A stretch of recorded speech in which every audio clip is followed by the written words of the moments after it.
charges for a double murder in New Mexico.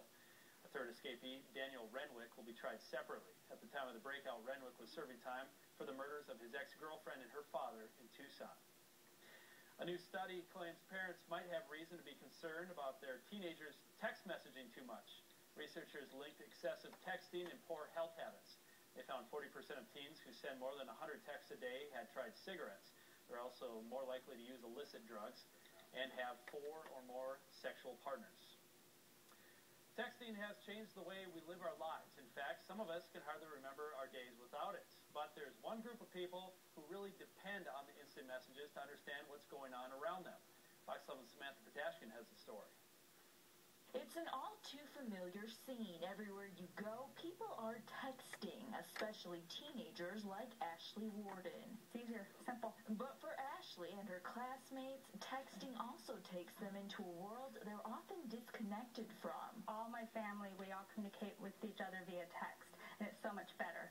It's visual, I'm understanding what they're saying. At the Arizona School for the Deaf and Blind, texting has opened the door of communication with the hearing world.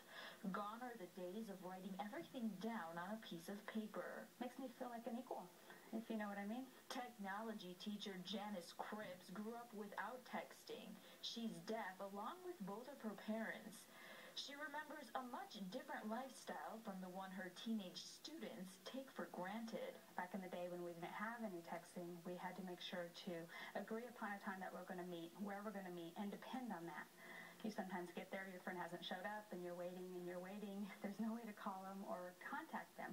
Where nowadays, it's so nice. You just text each other. And it's not just texting paving the way.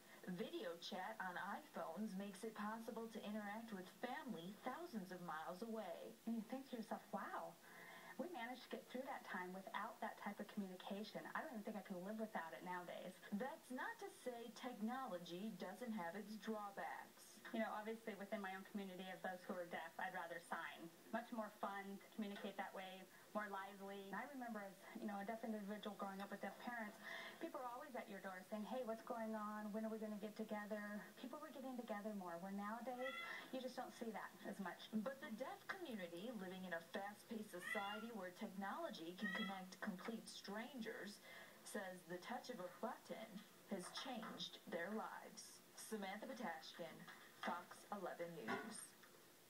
Still ahead, science fiction gets closer to science fact. Part man, part machine. See how